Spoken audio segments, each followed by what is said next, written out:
Hello, everybody, and here we are coming again another Monday, Passion Unscripted, episode 14. And today we are going to be talking about motherhood and intimacy. Yeah. Dina, yes, that was Dina's suggestion, and I just jump on that boat and let's just rock it. Yes, it's almost Mother's Day. So that's the theme. Mothers are women that usually leave everything for them, and usually they don't get anything. They leave everything what they desires, they whatever they need at last, and usually they don't get anything. So that's why I said to myself, I'm going to use this theme to educate and provide some tips to mothers that to use this Mother's Day to give yourself some self-love. Okay, it is it's a juggle to you're juggling your life to be the woman for your man, to be the mother for your kids, to be because there are so many professional mothers, to be the employee for your business, you know, and it's a juggle work. And sometimes you and I can sometimes no, I'm not going to use that word. I'm going to use often. These ladies, they reach their homes and they don't want to see little children. They don't want to hear about intimacy. They don't want, they don't want even to shower. So those ladies, if you're watching me, it's essential. It's needed that you need to um, put in your calendar me times every day. And what is me times? Me times for me, for example, me time is sit for 30 minutes and I have a meditation technique that charges me. Okay, so it lowers my heart rate. I really, when I open my eyes, it's like a good orgasm. It's a petite mort. That's how they call it in French. It's a small death. So I really feel like I'm totally charged. Okay, so and it's the meditation that you are connected to the universe. That's why you feel totally charged. And I don't use every meditation or a utopian meditation. I don't use it. I don't recommend it. I don't promote that because look, it is my responsibility. If you're hearing this and you want to know more, it's my responsibility to, if you are connected with us, to give you the information like it is. Because some people listen and they go on Google and they go on YouTube and they just download a meditation. And then they come to me, they say to me, look, I can't meditate. I cannot stop thinking. That it's BS. And it's not true. That's not the truth. Because you haven't invested in a coach. You haven't been properly guided. So those things, and we need to be very conscious about those tools. It's a very important tool for me. Meditation is very. I don't play with it. I don't use free meditation. Also, I don't do that. I have always invested in a master, and I was guided through him. That's what I do with my clients also. The same with orgasm. Mothers usually when I ask, when is the last time you got an orgasm? They usually say, I don't remember. And an orgasm is a petite mort, it's a small death. So you will be another person after an orgasm. And this is not the first time I've been talking about this, but I do recommend to mothers that they need to have these orgasm frequently, because the what you're feeling, the anxiety, the not feeling the not feeling energized, the pain not wanting to see your kids and your husband, not wanting to be intimate. That is all under the roof of hysteria. And orgasms were used in the 1700 as medicine for hysteria. Okay, so let me give you the mic for a while because I've been talking for a couple of minutes. So maybe you have something that you want to share or ask. Tell me, what did you hear that you're saying to me? Hey, I want to know more about this. You know what? Thanks so much for sharing. And what comes for me, I remember with my daughter, my first child, when she was born, she was a bad sleeper, period. So I remember the only time she would take 15 minutes nap, I would fall into that state myself. And I can totally relate, like, brushing the teeth, taking a shower, everything was like a luxury, especially when they are babies. So when somebody says, oh, it's easy with the babies, all you do, just feed them and change them, I said, BS. Because for me, those were the toughest years with my daughter. And forget about, like intimacy or anything, because the only thing that I was depleted of was sleep. And when we are not rested, we cannot think of anything else, right? Because it's part of the basic needs. So what came to me when you were sharing it, Dina, is ask for help. A lot of people do not know how to do that. A lot of people are like, okay, I'm gonna be able to do it on my own. Yeah, I'm good, I'm everything. And we tend to overuse our bodies and ourselves just to show and prove something that nobody cares about. We are not, because we are not superwoman. We need Mm-hmm. our time. We need our rest. You know what? Now that you're saying, that is number one recommendation of mine to women, to mothers, that you need to have your boundaries. Okay, you need to know yourself. You need to know your limits, and you need to communicate. Okay, whether you have a partner or not, because if you have a partner, the majority of women think that mothers, they think that they are the only one that can take care, or the best way towards their kids. But that is when you need to be more lenient. You need to be okay with the way that the father is taking care of the kids. Okay, if it's not bringing the life of the kid in jeopardy, or in any kind of how you say that, in jeopardy, you should leave him do the work. He's the father. And if you're single, you have friends. You usually have lady friends. You need to reach out and help and ask for help. And if you have mothers, the grandmother usually is there. You can ask also for help, but it's very needed, and it's on a daily basis. I usually tell people, don't wait until you are tired, because when you're extremely tired, then in one day is not enough. And if you take me times on a daily basis, then you can manage it better.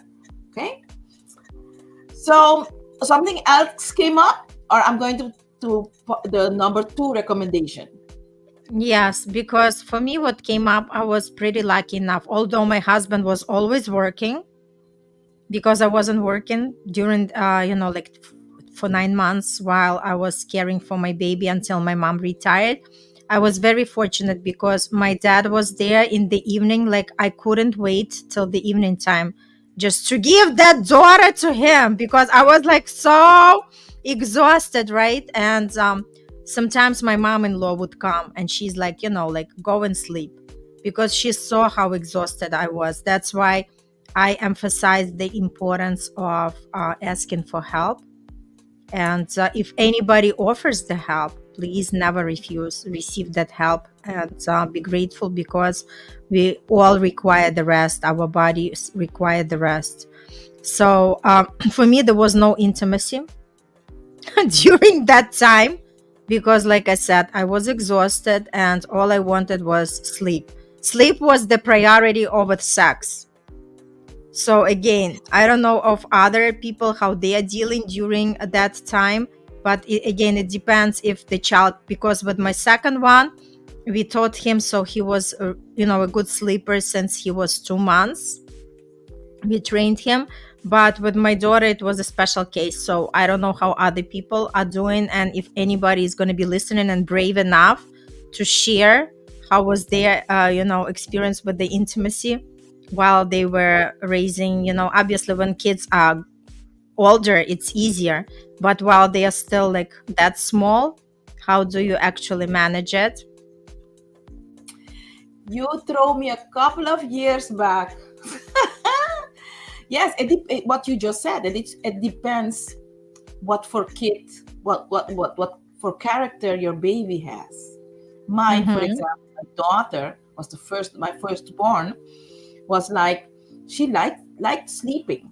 So she woke up only to eat, and I had to clean her, and then she'll go back to sleep. And she was like me, also always laughing, happy.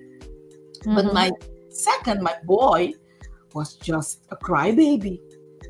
So I remember it was I think he was 1 week or two.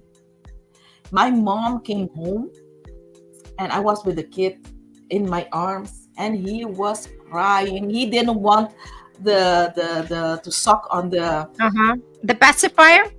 the pacifier, and he didn't want anything. So my mom took him, and my mom told him, "Now you are giving my daughter some hard time. So come to me because I'll train you." So she put him in her lap, and she gave him the pacifier, and she held that pacifier in the mouth, and after a while he started sucking. Yeah. Yeah, Some force of was course, yes, needed. of course.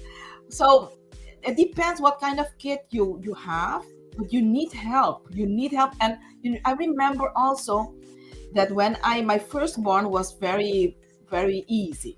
Okay, so what with the father of my kids, we said to ourselves, we are going to train the kid, because she had a room, we had a baby room, so we had a camera, the baby camera and the baby monitor and everything.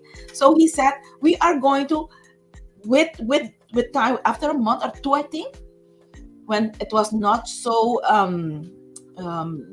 yeah, she was getting a little bit bigger, like I think the third month, we placed her in her bed in the room. It was very hard for me, because I wanted her to be right beside me, but that was something I needed to breathe through it.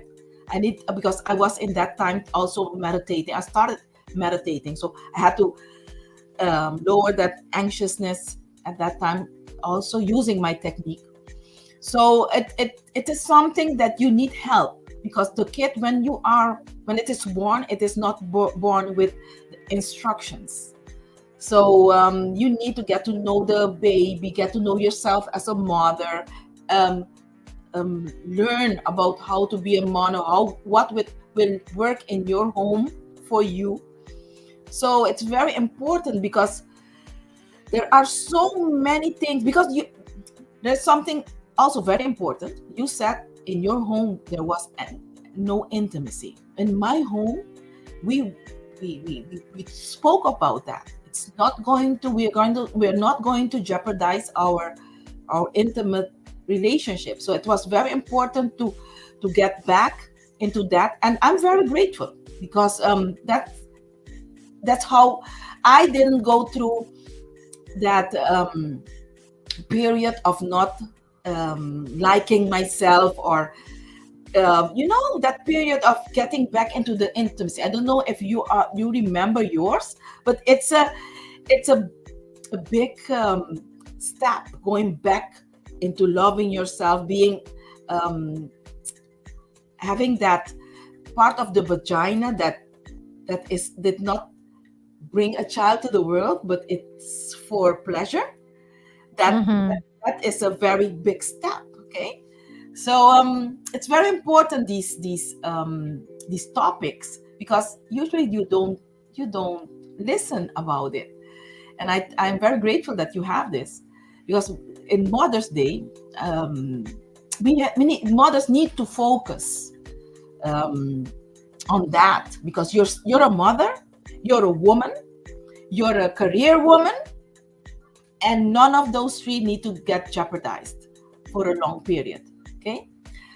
What is Bruno saying? Self-care is actually hard, I believe, because being a mom and job, it's like perfectionism everywhere. And if it goes to shit, then there is shame, there's guilt, there has to be lots of understanding. Love is hard when one person only contributes for it. I was very fortunate. I was working for a company that I could use the machine to breastfeed To my. pump. Yes, I was doing the same thing. So we had mom and son or daughter's days. So it depends also who you're working for, because it's part of your company. If your worker is happy at home, I think that's important. So I was very fortunate for that. I'm very grateful. Yeah. Yes. Very grateful. You know what comes to me, you're gonna laugh. What? When you were talking about intimacy, you were talking about vagina, right? It came to me because obviously, you were breastfeeding. I don't know how you were dealing with that, but it's like, how my husband is gonna touch my breast because it's full of milk, right? So obviously it was not for that purpose at that time. So like I mentioned, for me it was just leave me alone. I just want to rest. I just want to sleep. You know, I need to be very honest. I'm very, very, I like to play. And I didn't have my pregnancy and my after that wasn't not so hurting. So I was blessed. Okay. For some women, their body is aching. They cannot breastfeed because that's aching. Their nipples are very open and. But I didn't have that. So I was playing with the father of my kid. I was breastfeeding him and the kid. So for me it was different. So I think, but another thing, I read a lot about breastfeeding, and we had a federation or a place here on the island that you were guided. So I was really guided. So I had coaches my entire life. So I had to buy these special sucking things for the nipple, so that the nipple don't get scarred or open, to protect them. So I prepared myself very good before I went through that journey. So as a mother, you need to prepare yourself to be a mother. I can imagine if you all of a sudden you're pregnant, you didn't prepare for it, it's going to be very anxious and everything is going to be new. But my pregnancy, I was very older, and I prepared for my pregnancy. Really, I went through every books and everything for me to have a nice journey. What I can remember. Yeah. Number 2, what I recommend to ladies, to participate in events or in communities or in your family, in stuff that gives you happiness. The most important part during this when you have a small child is for you to be happy, and that oxytocin needs to get loose in the brain and your body. You need to get it, if it's through orgasm or having special nights karaoke between you and the father, of something that brings laughter. It's important. Yeah, that's the 2 things I recommend for a mother. Yes, and I just wanted to conclude. Yes, it relates to me because I was staying with my daughter until she was 9 months old, And I remember, I was going cuckoo nuts as well, right? Because it was only home and doing everything in the home. And when we first ventured out to the mountains with the group of friends, that was something else. Like, we are talking about sleep deprivation. That night, I was just sitting at the table. We were playing cards. We were having fun, knowing that my daughter would be awake like anytime soon, and I didn't get the rest. Yes, like sometimes these kind of things, just together with people, really, really help you to kind of, go back to where you were before that and feel again alive. Yes, yes, that's the thing. You need to get back to where you were or almost. But laughter is a very important thing, and boundaries.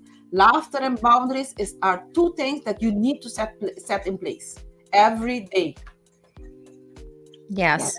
So we are curious to know. Thanks so much, Dina, for this wonderful topic on the episode. And we are curious if anybody is brave to share, like, what was their experience and how was their intimacy during the especially early years of motherhood. And thanks again for listening. Bruno, thanks for tuning in. And for everybody who is watching afterwards, enjoy your life, be more aware. And yes, he wants to add something. I would love to add something, ladies, but find a man who actually gets up from his ass and changes diapers at night. Other than that, what's the point? If you're gonna raise a child alone, then have the kid by yourself. Yeah, it's important. It's important. It takes two to tango. So yeah, but we are not going to finish today if we continue. But there are some ladies that want a kid without the father, and that is where we need to put more emphasis on being a good mother. Mm-hmm. Yeah. Yeah. Yeah. And I'm sure we're going to continue that topic going forward. Thank you so much, everybody, for tuning in. Thanks so much, Bruno, for sharing. And we'll see you all next week for another episode. Have a lovely day. Goodbye.